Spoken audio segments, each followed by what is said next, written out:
Hello viewers, இந்த வீடியோவில் பார்த்தீங்கன்னா வேர்ல்ட் கப் 2024 குரூப் ஏ இந்த டீம் இப்போ நடந்த இந்த குரூப் ஸ்டேஜஸ் மேட்சஸோட ஓவரால் ரிவ்யூ தான் பார்க்க போகிறோம். ஸோ இந்த T20 வேர்ல்ட் கப்பில் மெயினாக குரூப் ஏ தான் வந்து ரொம்ப பாவப்பட்டவங்கன்னு கூட சொல்லலாம். ஏன்னா அந்த மாதிரியான ஒரு அமெரிக்கன் பிச்சர்ஸில் தான் வந்து குரூப் ஏல இருக்காங்க 5 டீம்ஸும் ஆடினாங்க. எஸ்பெஷலி நியூயார்க் பிச்லாம் வந்து ரொம்ப மோசமாக இருந்தது. ரொம்ப போலிங் ஃப்ரெண்ட்லி பிச்சாக இருந்தாலுமே அது வந்து ஒரு கிரிக்கெட் பார்க்குற மாதிரி இல்லை. ஏன்னா அந்த மாதிரி தான் இருந்தது. பிச்சர்ஸ் எல்லாம் வந்து பார்த்தீங்கன்னா எதுவும் இந்த ட்ராப்பிங் மேட்ச் வந்து ஸோ அடிலைட்லேருந்து கொண்டு வந்திருக்காங்க, ஆஸ்திரேலியாவிலேருந்து கொண்டு வந்து போட்டிருக்காங்க. வந்து ஒரு டெம்பரரி கிரவுண்டு தான் அது. நல்ல பெரிய சைட் பவுண்டரிஸ் எல்லாமே பெருசாக தான் இருந்தது. அதெல்லாம் ஃபைன். பட் பிச் வந்து ரொம்ப வந்து ஓவர் பவுன்ஸ் ஆச்சு. ப்ளஸ் வந்து நிறைய ஸ்விங் ஆச்சு. பிச்சு ரொம்ப வந்து மோசமாக. ஈவன் ஆஸ்திரேலியன் பிச்சஸே ஓரளவு பெட்டராக தான் இருக்கும். ஸோ அங்கே நல்லா ஸ்விங் ஆனாலுமே வந்து பிச்சஸ் ஓரளவு பெட்டராக தான் இருக்கும். பட் இங்கே வந்து ஃபுல் அண்ட் ஃபுல் வந்து ஒரு 100 ரன் அடிக்கிறதுக்கே கஷ்டப்படுறாங்க. ஒரு சின்ன டீம், ஒரு அசோசியேட் நேஷன் வந்து ஒரு 100 ரன் அடிச்சா கூட அதே அசோசியேட் நேஷன் இருக்க போலர்ஸ் வந்து ஒரு பெரிய டீம்ஸ் லைக் ஒரு இந்தியாவோ இல்லை லைக் ஒரு பாகிஸ்தானோ இந்த மாதிரி டீமை வந்து ரொம்ப ட்ரபிள் பண்ணுறாங்க. அப்போ பிச்சர்ஸ் எப்படி இருக்குன்னு பார்த்துக்கோங்க. ஏன்னா வந்து ஒரு யுகாண்டாவோ இல்லை ஒரு கனடாவோ இந்த மாதிரி ஒரு டீமில் இருக்க போலர்ஸ் வந்து ஒரு ஆஸ்திரேலியா ஒரு இங்கிலாண்டில் இருக்க ஒரு பெரிய பேட்ஸ்மேன்ஸை இந்த மாதிரி பிச்சில் ஆட விட்டா கண்டிப்பாக வந்து ஸோ பேட்ஸ்மேன்ஸ் ரொம்ப திணறுவாங்க. ஒரு சின்ன டீம் போலர்ஸ் கூட நல்லா போடுவாங்க. அந்த மாதிரியான ஒரு பிச் தான் இது. இதில் வந்து பார்த்தீங்கன்னா இந்தியா அண்ட் யூஎஸ்ஏ தான் இந்த குரூப் ஸ்டேஜ்ல இருந்து சூப்பர் 8க்கு குவாலிஃபை ஆயிருக்காங்க. ரெண்டுமே ஒரு வெல் டிசர்வ் டீம். பட் அன்ஃபார்ச்சுனேட்டா பாகிஸ்தான் வெளியே போயிட்டாங்க. ஏன்னா பாகிஸ்தான் உள்ள போக வேண்டிய டீம் தான். அந்த அளவுக்கு வந்து நல்ல ஒரு வெல் பேலன்ஸ்டான ஸ்குவாடு. பட் ஆனால் அவங்க வந்து லைக் வந்து யூஎஸ்க்கு எதிர்க்க ஒரு மேட்ச் ஆடி ரொம்ப சொதப்பினாங்க. அதுவும் சூப்பர் ஓவர் வைக்கு போய் அதெல்லாம் வந்து ரொம்ப மோசமாக சொதப்பினாங்க. ஃபீல்டிங்காலே அந்த மேட்சை விட்டாங்க. ப்ளஸ் இவங்க டீம்ஸ்குள்ளே நிறைய கோஆர்டினேஷன் பெருசாக இல்லை பாகிஸ்தானை பொறுத்த வரைக்கும். இதுக்கு ஏதோ உள்ள பிரச்சனை போகுது அப்படி இப்படின்னா அந்த டீமோட கோச்சும் சொல்லியிருந்தாரு ரீசெண்டாக ஒரு ப்ரெஸ் மீட்டில். அதனால உள்ளுக்குள்ள ஆல்ரெடி நிறைய ப்ராப்ளம் இருக்குது. அதனால தான் அவங்க இந்த இதில் ஆடும் போதே வந்து தெரிஞ்சு அந்தளவுக்கு ஒரு டீமாக ஒரு கோஆர்டினேட்டாக இல்லை இந்த குரூப் ஸ்டேஜஸ் மேட்சஸ்ல இந்த வேர்ல்ட் கப்பை பொறுத்த வரைக்கும். அதனால தான் அன்ஃபார்ச்சுனேட்டாக எலிமினேட் ஆயிருக்காங்க. ப்ளஸ் பாகிஸ்தானை பொறுத்த வரைக்கும் நீங்கள் வந்து பார்த்தீங்கன்னா எப்பவுமே வந்து அவங்க டீமில் வந்து பேசர்ஸ் நல்லா தான் இருப்பாங்க. காலங்காலமாக பாகிஸ்தானை பொறுத்த வரைக்கும் பேசர்ஸ் எல்லாமே நல்லா தான் இருப்பாங்க. ஸோ இதுலேயும் வந்து பார்த்தீங்கன்னா இந்த வேர்ல்ட் கப்லேயும் வந்து பார்த்தீங்கன்னா ஒரு 2 லெஃப்ட் ஆர்ம் பேசர், ஒரு 2 ரைட் ஆர்ம் பேசர்ஸ் வச்சு தான் ஆடினாங்க. நசீம் ஷா, ஹாரிஸ் ரஃப், சாய்னா ஃப்ரிடி. ஸோ இந்த மாதிரி எல்லாருமே வந்து ரொம்ப நல்ல திறமையான வந்து போலர்ஸ் தான். எல்லாமே பேசர்ஸ் எல்லாமே.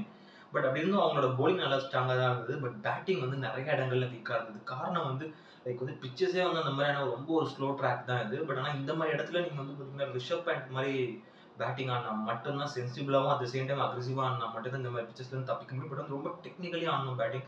அந்த மாதிரி ஒரு டைப் ஆஃப் ஒரு பிச்சு தான். ஏன்னா இந்த மாதிரி பிச்சஸ் வந்து KL ராகுல் இந்த மாதிரி ஆளுங்களுக்கு தான் சூட்டபிளாக இருக்கும். அந்த மாதிரி டைப் ஆஃப் ஒரு பிச்சுன்ற போது ஸோ இவங்க இதில் வந்து பார்த்தீங்கன்னா வந்து ரொம்ப வந்து ஸ்ட்ரைக் ரேட் யாருமே 100க்கு மேலே ஆடல. அந்த அளவுக்கு லோ ஸ்ட்ரைக்ல இருந்தால் பாபர் அசமும் சரி, முகமது ரிஸ்வானுமே சரி, 2 பேருமே பெருசாக ஸ்டார்டிங்கில் ஃபயர் ஆகலை. ஏன்னா ஓப்பனர்ஸ் 2 பேருமே ஃபயர் ஆகலைன்னா வந்து எப்பேற்பட்ட டீமாக இருந்தாலும் T20ல வந்து ஒரு டீசன்ட் ஸ்கோர் அடிக்க கண்டிப்பாக ட்ரபிள் ஆவாங்க. இவங்க 2 பேருமே ஓப்பனர்ஸ் பெருசாக ஆடல. அப்புறம் கூட ஓப்பனிங் காம்பினேஷன்லாம் சைப்ன்ற ஒரு பிளேயரை ட்ரை பண்ணி பார்த்தாங்க, ஒரு யங்ஸ்டரை.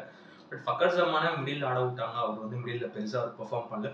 ஃபக்கர் ஜமான் நல்ல ஒரு ஹிட்டரும் கூட. ப்ளஸ் வந்து பாகிஸ்தானோட ரொம்ப ஒரு எக்ஸ்பீரியன்ஸ்ட் பேட்டர். அவரை வந்து கொஞ்சம் அப்பர் ஆர்ல ஆட விட்டுட்டு அட்லீஸ்ட் பாபர் அசமோ இல்லை ரிஸ்வானாவது நம்பர் 3 வந்திருக்கலாம். ஸோ அது அவங்க அந்த பேட்டிங் காம்பினேஷனை மாற்றாம ஒரே காம்பினேஷன்ல ஆடினாங்க. மிடில் ஆர்டர் ரொம்ப வீக்காக இருந்தது பாகிஸ்தானை பொறுத்த வரைக்கும். பவுலிங் எவ்வளோ ஸ்ட்ராங்காக இருக்கோ at the same time batting ரொம்ப வீக்காக இருந்தது. இந்த வாட்டி ஷதாப் கான், இஃப்தகர் அகமது இந்த மாதிரியான ஒரு லோயர் ஆர்க்கில் ஃபினிஷர்ஸ் இருந்துமே அவங்களால வந்து ஒரு சின்ன ரன்ஸை கூட இந்த குரூப் ஸ்டேஜஸ்ல இந்த வேர்ல்ட் கப்பில் அவங்களால வந்து சேஸ் பண்ண முடியல. அதனால பேட்டிங்கெல்லாம் மொத்தமாக சொதப்பினாங்க. ஒரு டீம் கோஆர்டினேஷனுமே பெருசாக அந்த அளவுக்கு இல்லை. மேட்ச் ஒரு மேட்சும் பார்க்கும்போது ஃபீல்டிங்கும் ரொம்ப போராக இருந்தது. ஒரு 2 மேட்ச்சில் நல்லா தான் பண்ணாங்க. பட் ஆனால் இது நம்ம பார்த்த பாகிஸ்தான் டீம் கிடையாது. ஏன்னா இதுக்கு முன்னாடி காலங்காலமாக நம்ம ஒரு வேர்ல்ட் கப்ஸ்லையும் சரி, ஒரு பெரிய லீக்ஸ்லையும் சரி, ஒரு ICC லீக்ஸ்லையும் சரி பாகிஸ்தானை அவ்வளோ ஸ்பிரிட்டடாக அவ்வளோ வெறியாக பார்ப்போம் ஒரு மேட்ச்லையும். பட் இதில் வந்து பார்த்தீங்கன்னா அப்படியே ரொம்ப ஒரு மாதிரி பொட்டிப்பாக அடங்கிட்டாங்க அப்படின்ற மாதிரி தான் சொல்லலாம். அட் த சேம் டைம் இந்த வேர்ல்ட் கப்பில் எனக்கு இந்த குரூப் ஏல வந்து இந்த குரூப் ஸ்டேஜஸ்ல எனக்கு வந்து ரொம்ப ஷாக்கிங்காக பட்ட விஷயம் வந்து US டீம் தான். USA கிரிக்கெட் வந்து இதுவும் வந்து ஒரு இந்தியா பி டீம்னே சொல்லலாம். அந்த அளவுக்கு வந்து பார்த்தீங்கன்னா 7 இந்தியன்ஸ் இருக்காங்க இந்த ஸ்குவாட்லேயே. ஒரு 2 பாகிஸ்தானிஸ் இருக்காங்க, அப்புறம் ஒரு 2 அமெரிக்கன்ஸ் இருக்காங்க. ஸோ அவங்க பிளேயிங் லெவனே இப்படி தான் ஸ்ட்ரக்சர் ஆயிருக்கு. இப்படி இருக்கும்போது வந்து பார்த்தீங்கன்னா நல்ல வந்து லைக் வந்து யங்ஸ்டர்ஸ் நிறைய வச்சிருக்காங்க. ரொம்ப க்ரூம் பண்ணி பிரமாதமாக ஆடுறாங்க ஒரு பிளேயர்ஸுமே. எஸ்பெஷலி வந்து பார்த்தீங்கன்னா ஆரோன் ஜோன்ஸ்னு ஒரு பிளேயர் இருக்கார். அவர் வந்து மெயினாக US வந்து பார்த்தீங்கன்னா 4 மேட்ச் ஆடி 2 மேட்ச் வின்னு, ஒரு மேட்ச் மலையாளம் போச்சு, ஒரு மேட்ச் வந்து இந்தியாவுக்கு எதிர்க்க லாஸ் ஆனாங்க. பட் ஆனால் அவங்க ஜெயிச்சு இந்த 2 முக்கியமான மேட்சஸ்மே வந்து பார்த்தீங்கன்னா வந்து அது வந்து ஆரோன் ஜோன்ஸ் வந்து ரொம்ப ஒரு பிரமாதமான ஒரு பெர்ஃபார்மன்ஸ் கொடுத்துருந்தாரு. ஏன்னா 2 மேட்ச்மே வந்து பார்த்தீங்கன்னா இவங்க வந்து சரியான சேசிங்ல தான் ஜெயிச்சாங்க. அதனால வந்து ஆரன் ஜோன்ஸ் அவர் வந்து ஏதோ கெரிபியன் பிளேயர் அப்படின்றாங்க. பட் அவரை பத்தி பெருசா அந்த அளவுக்கு நான் ஸ்டாட்ஸ் பார்க்கல. பட் ஆனா இப்பதான் அவரோட பேட்டிங் பார்க்குறேன் நான். இந்த வேர்ல்ட் கப்ல தான் ஒரு புது பிளேயர் யுஎஸ்க்கு. செம்ம அக்ரெசிவா ஆடுறாரு. செம்ம ஸ்டைலிஷான பேட்ஸ்மேனும் கூட. லைக் வந்து அந்த கனடாக்கு எதிர்க்க ஒரு 94 ரன்ஸ் கிட்ட சேசிங்ல அடிச்சாரு. வேர்ல்ட் கப்போட ஃபர்ஸ்ட் மேட்ச். செம்ம பெர்ஃபார்மன்ஸ் கொடுத்தாரு அந்த மேட்ச்லயும் சரி. அதுவும் சேசிங்ல வின் பண்ணி கொடுத்தாரு. அதே மாதிரி ஒரு மேட்ச் வந்து பாகிஸ்தானுக்கு எதிர்க்க அதுவும் அவர் வந்து பாத்தீங்கன்னா ஒரு 36 ரன்ஸ் கிட்ட அடிச்சிருந்தாரு. ஒரு முக்கியமான குரூஷியல் ரன்ஸ். அவர் ஆரன் ஜோன்ஸ் இந்த 2 மேட்சோட வின்னுக்கு ரொம்ப ஒரு முக்கியமான ஒரு பெர்ஃபார்மன்ஸ் சேசிங்ல. அதனால தான் இவங்களால இப்போ ஒரு சூப்பர் 8 வைக்கு போக முடிஞ்சது இவங்களால குரூப் ஸ்டேஜ்ல இருந்து அடுத்த லெவல். அதே மாதிரி ஹாண்ட்ரிக் கவுஸ் அப்படின்ற ஒரு விக்கெட் கீப்பர் பேட்டர் ஒருத்தர் இருக்காரு. அவர் வந்து ஆக்சுவலி அவர் வந்து அமெரிக்கன் தான் அவரு. அவர் வந்து யூஎஸ் கிரிக்கெட்ல இருக்காரு இப்போ இந்த யூஎஸ்ஏ டீம்ல. அவருமே வந்து நல்லா கன்சிஸ்டன்டா ஆடினாரு. அந்த மேட்ச்ல வந்து பாத்தீங்கன்னா ஒரு 65 ரன் கிட்ட அடிச்சிருந்தாரு கனடாக்கு எதிர்க்க ஃபர்ஸ்ட் மேட்ச்லயே. அதுவும் சேசிங்ல நல்லா ஆடினாரு. அது சேம் டைம் வந்து பாத்தீங்கன்னா பாகிஸ்தானுக்கு எதிர்க்க அவர் 35 ரன் அடிச்சிருந்தாரு. இவங்க 2 பேட்டரும் தான் இவங்க வின் பண்ண இந்த 2 மேட்ச்க்கு ரொம்ப குரூஷியலா இருந்தாங்க. அட் தி சேம் டைம் வந்து பவுலர்ஸ்லயும் வந்து பாத்தீங்கன்னா சௌரவ் நேத்ராவால்கர் அவர் வந்து ஒரு மும்பைல ஆடின பிளேயர். நம்ம இந்தியன் தான். இப்போ வந்து யூஎஸ்ல போய் ஒராக்கல்ல வேலை பார்த்துட்டு அங்கேயே சிட்டிசன்ஷிப் வாங்கி அங்கேயே செட்டில் ஆயிருக்காரு. அதனால தான் அவர் இப்போ யூஎஸ் கிரிக்கெட் ஆடிட்டு இருக்காரு. நல்ல பேசர் அவர். ஆக்சுவலா அவர் வந்து அவரை பத்தி நிறைய ஹிஸ்டரி இந்த மேட்ச்க்கு அப்புறம் தான் தெரிய வந்தது. ஏன்னா நான் இவர் பேர் ஆல்ரெடி நான் கேள்விப்பட்டிருக்கேன். இந்தியா அண்டர் 19லயும் சரி, நிறைய இந்தியன் கிளப் கிரிக்கெட்லயுமே சரி, ஒரு 10-15 வருஷத்துக்கு முன்னாடி இவரோட பேரை நான் கேள்விப்பட்டிருக்கேன். ஏன்னா இவர் யூஎஸ் கிரிக்கெட்ல ஆடும்போது எனக்கு பெருசா இவரை பத்தி அந்த டைம் எதுவும் தெரியல. பட் ஆனால் அந்த பேர் ஸ்ட்ரைக் ஆச்சு, எங்கேயோ பார்த்த மாதிரி இருக்குன்றது. அப்புறம் தான் நிறைய ரிமெம்பர் பண்ணும்போது நம்ம சின்ன வயசுல பார்த்த மேட்சஸ், சின்ன சின்ன இந்த அண்டர் 19 மேட்சஸ், ஒரு சில கிளப் கிரிக்கெட்லாம் அப்பப்போ நம்ம டிவியில பார்க்கும்போது அப்போ இவர் மும்பைக்காக ஆடிருக்காரு அப்படின்னு தெரிய வந்தது. ரொம்ப ஒரு நல்ல பிளேயர். கண்டிப்பா அவங்களுக்கு வந்து பாத்தீங்கன்னா இந்த மாதிரி நிறைய யங்ஸ்டர்ஸ் வந்து யங்ஸ்டர்ஸ் சொல்ல முடியாது, நிறைய டேலண்ட்ஸ் வந்து பாத்தீங்கன்னா இருக்காங்க இந்தியாவில். அவங்களுக்கு வந்து மற்ற கண்ட்ரிக்கு ஆட சான்ஸ் கிடைச்சா போய் ஆடுறது தப்பு இல்லை. அவங்க வந்து இப்போ யூஎஸ் அவர் வேலை பார்த்துட்டு அங்கேயே ஆடுறாரு. அதனால வந்து பாத்தீங்கன்னா நல்ல பெர்ஃபார்மன்ஸ் அவர் வந்து ரோஹித் சர்மா கோலி விக்கெட் எடுத்தார் இந்தியா மேட்ச் அகைன்ஸ்ட். அது போக எல்லாமே பெரிய விக்கெட்ஸ் தான் எடுத்தார். இந்த குரூப் ஸ்டேஜ் வந்து இந்த வேர்ல்ட் கப்ல வந்து பாத்தீங்கன்னா ரொம்ப பிரமாதமா போலிங் போட்டு இருக்காரு எக்கனாமிக்கலா. அதே மாதிரி அலி கான்ற ஒரு பாகிஸ்தான் பேசர், அவரும் வந்து இப்போ வந்து பாகிஸ்தான் சான்ஸ் கிடைக்காம தான் அவரும் இந்த மாதிரி வந்து பாத்தீங்கன்னா யூஎஸ் கிரிக்கெட்ல ஆடிட்டு இருக்காரு. இங்க சிட்டிசன்ஷிப் வாங்கிட்டு அவருமே நல்லா பிரமாதமா போடுறாரு. ரொம்ப எக்கனாமிக்கலா போடுறாரு. இந்த 2 பவுலர்ஸ் தான் ரொம்ப முக்கியமா இருந்தாங்க. இந்த 2 பேட்டர்ஸ் 2 பவுலர்ஸ் தான் இந்த யூஎஸ் டீமுக்கு ரொம்ப முக்கியமா இருந்தாங்க. இந்த குரூப் ஸ்டேஜ்ல நடந்த மேட்சஸ்ல ரொம்ப டஃப் கொடுத்தாங்க. ஏன்னா இந்தியா மேட்சஸ் ரொம்ப டஃப் கொடுத்தாங்க. கண்டிப்பா கொஞ்சம் விட்டு தான் இந்தியா மேட்ச்ல அவங்க வின் பண்ணியிருப்பாங்க. அந்த அளவுக்கு தான் மேட்ச் க்ளோஸா போச்சு. ரொம்ப பிரமாதமா ஆடிட்டு வராங்க. நல்லா கன்சிஸ்டன்டா ஆடிட்டு வராங்க எல்லாருமே. நம்ம சரி புது டீம் பெருசா அந்த அளவுக்குலாம் எதுவும் இருக்க மாட்டாங்க அப்படின்னு இந்த வேர்ல்ட் கப் எதிர்பார்த்தா திடீர்னு வந்து நமக்கே ஒரு ஷாக் கொடுக்குறாங்க, அப்செட் கொடுக்குறாங்க. அந்த மாதிரி பெர்ஃபார்மன்ஸ் கொடுக்கக்கூடிய ஒரு டீம். ரொம்ப ரொம்ப எல்லாருமே வந்து ரொம்ப கோஆர்டினேட்டா சூப்பரா இந்த ஃபீல்டிங் எஃபெக்ட்ஸ் இது எல்லாமே பிரமாதமா இருக்கு. ஃபீல்டிங், பேட்டிங், பவுலிங் இந்த 3 டிபார்ட்மெண்ட்மே ரொம்ப வந்து கோஆர்டினேட் பண்ணி பிரமாதமா ஆடுறாங்க. மோஸ்டா இதுல இருக்கவங்க எல்லாருமே பார்ட் டைம் கிரிக்கெட்டர்ஸா தான் இருப்பாங்க. எனக்கு தெரிஞ்சவங்க யூஎஸ்ல வேலை பார்த்துட்டு இருக்கவங்களா தான் இருப்பாங்க. ஏன்னா இவங்களுக்கு எப்போதான் கிரிக்கெட் நடக்கும். ஸோ அப்போ மேட்ச் டோர்னமெண்ட்ஸ் நடக்கும்போது வந்து ஆடிட்டு மிச்ச டைம்ல இவங்க வந்து லைக் அவங்களோட ஓன் ஒர்க்ஸை பார்க்கறதுக்கு தான். ஏன்னா இவங்க மற்ற கண்ட்ரி மேட்சஸ் மாதிரி இருக்கக்கூடிய ஒரு இந்தியன் டீமோ, ஒரு Australia demo, south Africa team மாதிரி ஒரு ப்ரொஃபஷனல் கிரிக்கெட்டர்ஸ் இவங்க கிடையாது. அப்படி இருக்கும்போது இவங்க கிட்ட இருந்து இந்த மாதிரியான ஒரு பெர்ஃபார்மன்ஸ், அதுவும் இந்த மாதிரியான ஒரு பிச்சஸ்ல, அதுவும் நியூயார்க் மாதிரி ஒரு பிச்சஸ்லாம் பார்க்கும்போது, நியூயார்க் டலாஸ்லாம் ஆடினாங்க. அங்கெல்லாம் பார்க்கும்போது நமக்கு அதிசயமா இருக்கு. ஏன்னா இப்படி ஆடுறாங்க ஒரு பார்ட் டைம் கிரிக்கெட்டர்ஸ் அப்படின்ற மாதிரி இருந்தது.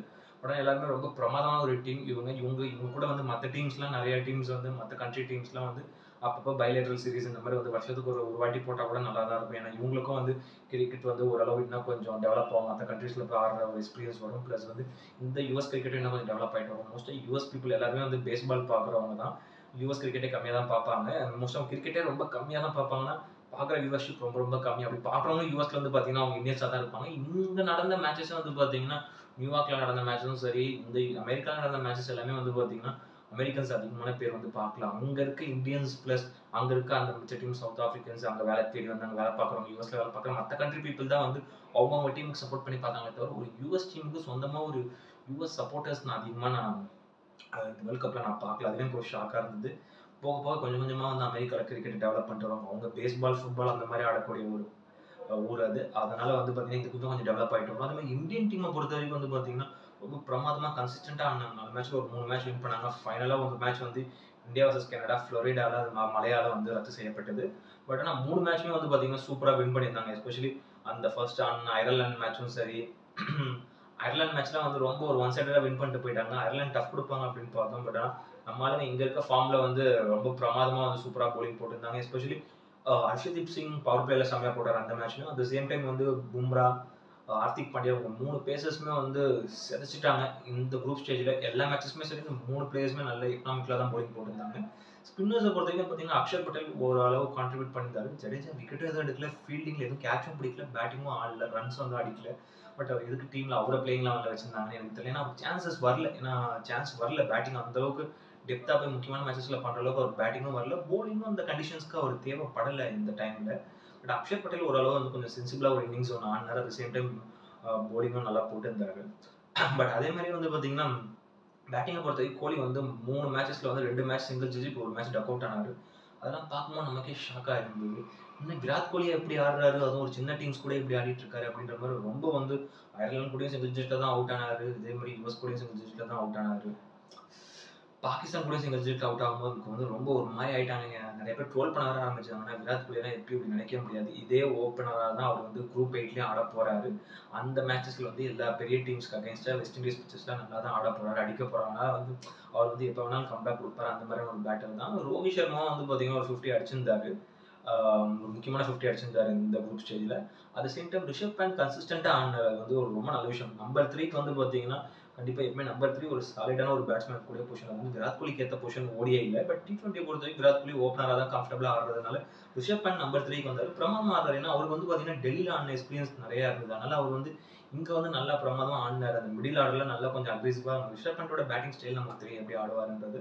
ரொம்ப பிரமாதமாக ஆடினார். அவர் அந்த ஒரு ஃபார்ம், அந்த ஒரு ஆக்சிடென்ட் அப்புறம் ரொம்ப ஒரு செகண்ட் இன்னிங்ஸ்னே சொல்லலாம். அவர் லைஃப்பில் ரொம்ப ஒரு கம்பேக் கொடுத்து உள்ளே வந்து ரொம்ப பிரமாதமாக ஆடிட்டு இருக்காரு அவர் ரிஷப் பேண்ட் வந்து பார்த்தீங்கன்னா இந்த குரூப் ஸ்டேஜஸ்ல. அதனால அவர் வந்து ரொம்ப குரூஷியலாக இருப்பார். இதுக்கு அடுத்தடுத்து போகிற ஸ்டேஜஸ்ல இந்த வேர்ல்ட் கப்புக்கு நம்ம இந்தியன் டீமுக்கு ஒரு கப் அடிக்கிறதுக்கு ஒரு முக்கியமான ஒரு பிளேயராக இருப்பார். அதே மாதிரி வந்து பார்த்தீங்கன்னா ஹார்திக் பாண்டியா வந்து ரொம்ப பிரமாதமாக போலிங் போடுறாரு. 3 மேட்ச்ல கிட்டத்தட்ட 7 விக்கெட் கிட்ட எடுத்திருக்காரு. நல்ல எக்கனாமிக்கலாகவும் போடுறாரு. இது ஷாக்கிங்காக இருக்கு எனக்கு. ஏன்னா பார்த்தீங்கன்னா மும்பை இந்தியன்ஸ்ல அந்தளவுக்கு சுத்தமாக ஒரு ஃபார்ம்ல இல்லாமல் இருந்தார். பட் ஆனால் நம்ம ஐபிஎல் ஃபார்ம் வச்சு எந்த ஒரு இன்டர்நேஷனல் பிளேயரும் இடம் போட முடியாது. இவங்களாம் சாம்பியன் பிளேயர். அப்படி இருக்கும்போது ஒரு பேட்டிங் பெருசாக ஆட சான்சஸ் அதிகமாக கிடைக்கல. பட் போலிங் வந்து ரொம்ப பிரமாதமாக போட்டுட்டு வராரு. பவர் பிளேலே இப்போ கொடுக்குறாங்க அவருக்கு. ரொம்ப சூப்பராக போறாரு. ரோஹித் சர்மாவுக்கு இவருக்கும் அந்த ஒரு கோஆர்டினேஷன் இப்போ ரொம்ப முக்கியமான ஒரு பேசராக இருப்பார். ஏன்னா ஒரு பேசர் கம் பேட்டர்ன்றதுனால இவர் வந்து ரொம்ப ஒரு ஹைலி வேல்யூ. ஏன்னா இந்த மாதிரி ஆல்ரவுண்டர்ஸ், ஒரு பேஸ் ஆல்ரவுண்டர்ஸ் வந்து ரொம்ப முக்கியமாக தான் இருப்பாங்க குரூஷியலாக. கண்டிப்பாக இவரோட பேட்டிங்கும் கண்டிப்பாக எப்போ வேணால் கிளிக் ஆகும். முக்கியமான மேட்சஸில் கண்டிப்பாக நல்லா பெர்ஃபார்ம் பண்ணுவாருன்றதை நம்பலாம். இவருக்கு பேட்டிங் சான்ஸ் கிடச்சின்னா நல்லா பெர்ஃபார்ம் பண்ணுவார் அப்படின்றத நம்பலாம். அதே மாதிரி வந்து பார்த்தீங்கன்னா கனடா அவங்க வந்து பெருசாக சுத்தமாக ஒரு ஃபார்ம்லே இல்லை. எல்லாமே நிறைய யங்ஸ்டர்ஸ் தான் அவங்க டீமில். அவங்க டீமில் நிறைய இந்தியன்ஸ் இருக்காங்க. பட் ஆனால் அவங்க வந்து எதுவுமே பெருசாக கிளிக் ஆகல. அதிகமாக ஆடின ஒரு பெரிய எக்ஸ்பீரியன்ஸ் இல்லாதனால அவங்க எதுவுமே பெருசாக கிளிக் ஆகல. பேட்டிங்கும் சரி, போலிங்கும் சரி. பேட்டிங் கூட ஓரளவு அவரேஜ் தான் ஆடினாங்க. பட் ஆனால் போலிங் வந்து ரொம்ப வந்து சொதப்பினாங்க. அவங்க வந்து அதுதான் ரொம்ப கஷ்டப்பட்டாங்க அந்த இடத்துல வந்து பார்த்தீங்கன்னா. அட் சேம் டைம் வந்து அயர்லாந்து அதை நம்ம எதிர்பார்க்கவே இல்லை. ஏன்னா அயர்லாந்து ரொம்ப நல்ல டீம். பெரிய பெரிய பிக் டீம்ஸ்லாம் அப்செட் பண்ணுவாங்க ஐசிசி டோர்னமெண்ட்ஸில். அது மாதிரி நல்லா பைலேட்ரல் சீரிஸும் நல்லா தான் ஆடுவாங்க மற்ற டீம்ஸ் கூட. அப்படிங்கும்போது அது வந்து ரொம்ப நாளாக இருக்கக்கூடிய ஒரு டீம் அயர்லாண்டுன்றதுனால. பால் ஸ்ட்ரைலிங், ஆண்ட்ரி பேல்பிரைன் இவங்கெல்லாம் வந்து நல்ல ஒரு லெஜெண்டரி T20 ஓப்பனர்ஸ்னே சொல்லலாம். இவங்க டீமுக்காக 3000+ ரன்ஸ் கிட்ட அடிச்சிருக்காங்க. அப்படி இருக்கும்போது நல்ல ஒரு தரமான ஒரு பேட்டர்ஸ். அவங்க வந்து இந்த வேர்ல்ட் கப்பில் ரொம்ப வந்து சொதப்பினாங்க. ஏன்னா இது வந்து அவங்களுக்கு ஏற்ற பிச் கிடையாது. அவங்க வந்து நல்ல பேட்டிங் ட்ராக்ல ஆடி பழக்கப்பட்டவங்க, ஓரளவு நல்ல அந்த பவுன்சி ட்ராக்ல ஆடி பழக்கப்பட்டவங்க.